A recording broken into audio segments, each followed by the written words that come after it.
Bienvenue dans ce nouvel épisode du podcast Ultra Cycling Podcast, toujours en direct de Chantilly pour cette quatrième édition de Race Cross Paris. Alors vous avez souvent tendance à entendre dire que Race Cross Series c'est une grande famille. Et bien là on va vous raconter une histoire de famille. Ils sont juste à ma gauche, je vais vous laisser faire les présentations puisque qu'est-ce qui fait qu'aujourd'hui vous êtes tous les trois autour de cette table ? Donc je me présente, je m'appelle Nicolas, j'ai 39 ans et c'est moi qui fais du vélo depuis longtemps dans la famille, depuis plus de 20 ans.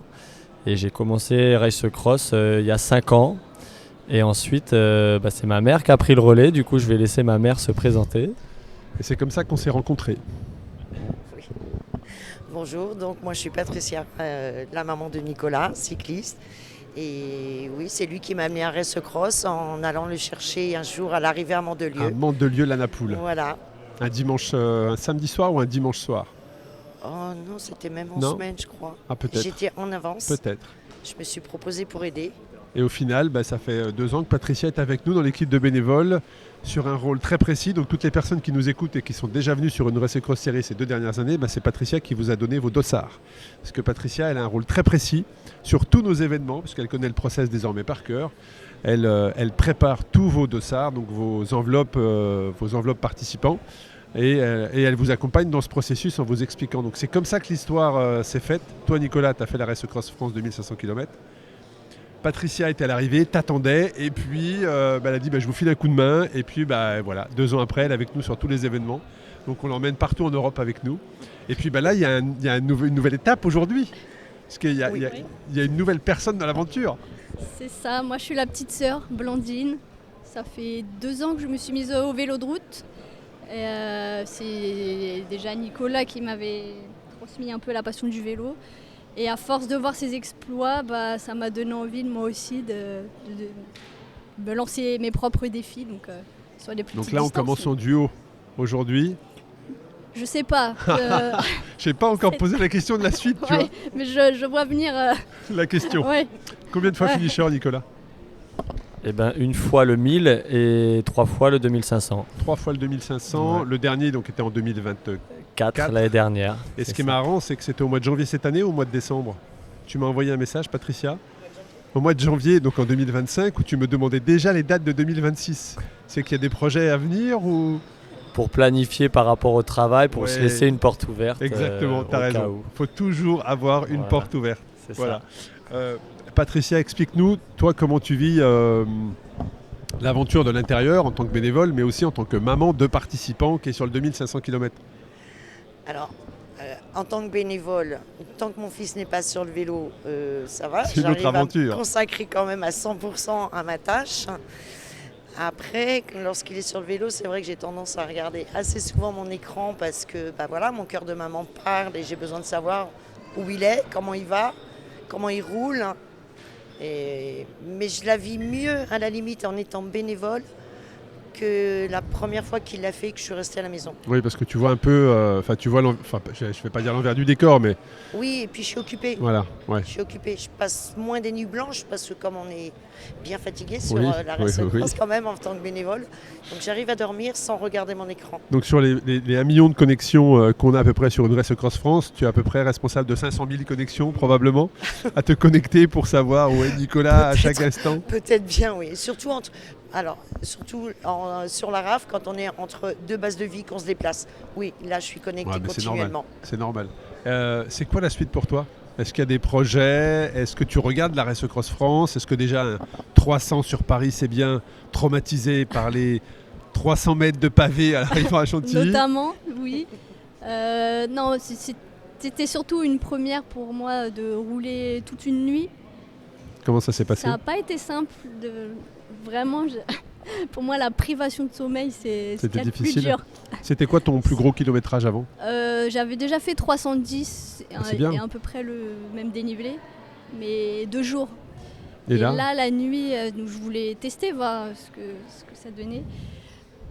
C'est pas forcément ce que je préfère, le fait de ne pas dormir, de devoir résister. Après, c'est aussi l'aspect physiologique. Il y a des personnes qui ça se passe très bien et d'autres où il y a le ressenti du manque du sommeil qui peut faire. Il y a l'éclairage aussi qui joue un rôle important pour avoir une belle visibilité. Mais est-ce que Nicolas t'a donné des conseils à ta sœur ? Oui, quand elle a eu un coup de fatigue, je lui ai dit de manger. J'ai mis de la musique pour essayer de mettre de l'animation un petit peu. Et puis après, j'ai essayé de lui donner des conseils pour pas qu'elle s'enferme dans le fait de penser à dormir, de penser à autre chose, pour continuer à avancer, parce qu'il faisait froid, donc il ne fallait pas s'arrêter pour dormir, sinon on n'aurait pas été bien. C'est vrai qu'il a fait froid cette nuit. Ouais. Et quel regard tu as sur ton frère, lui qui a fait plusieurs fois la 2500 km? Déjà, la toute première fois quand il a fait 1000, j'ai trouvé ça... Enfin, je me suis dit, mais ça va pas. Enfin, 1000, je sais pas comment c'est possible de faire autant. Et quand l'année suivante, il s'est lancé sur le 2005, ça m'étonnait même pas. Mais oui, du coup, je suis quand même assez admiratif parce que rien qu'en faisant 300 km, je me rends compte de la difficulté que c'est. Donc faire la même chose pendant 7 jours d'affilée, je sais pas comment c'est possible en fait. Et pour toi, Patricia, la maman, la volontaire, quel regard tu portes sur tes enfants aujourd'hui? Une grande fierté. C'est génial, moi, je trouve. Ouais, le fait qu'ils aient roulé tous les deux ensemble, frères et sœurs, c'est une grande fierté. Je suis fière d'eux individuellement, de tous mes enfants. Mais quand ils font des exploits comme ça, c'est... Waouh, ouais. Bon, Patricia, elle est sur la ligne depuis 4h du matin, elle vous attend.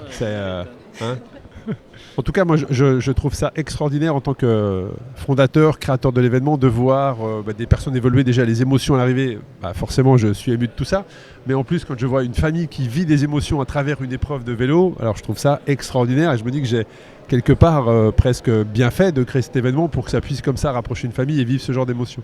On va s'arrêter là parce que je sais que vous êtes fatigué, vous avez fait 300 bornes, vous n'avez pas dormi et que vous souhaitez vous reposer. Qu'est-ce que vous aimeriez partager, vous en tant que participant aux personnes qui nous écoutent, et puis ensuite Patricia, toi en tant que bénévole, aux personnes qui nous écoutent également? Moi, en tant que participant, je voudrais dire à tous les potentiels participants de vraiment pas hésiter à se lancer.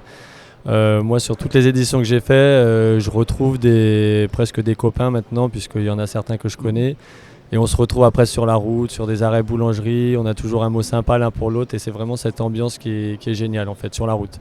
Donc n'hésitez pas à venir, vous allez voir, c'est vraiment une super ambiance. Ça allait être un peu similaire, je voulais dire que chacun se lance ses propres défis, peu importe la distance, pourquoi pas jusqu'aux 300 km. Et puis si jamais il y en a qui ont un peu peur, essayer de trouver quelqu'un avec qui le partager en binôme. C'est une bonne idée. Tu sais que sur cette édition, de la 4e édition de Paris, cette année, la moitié des inscrits étaient en équipe.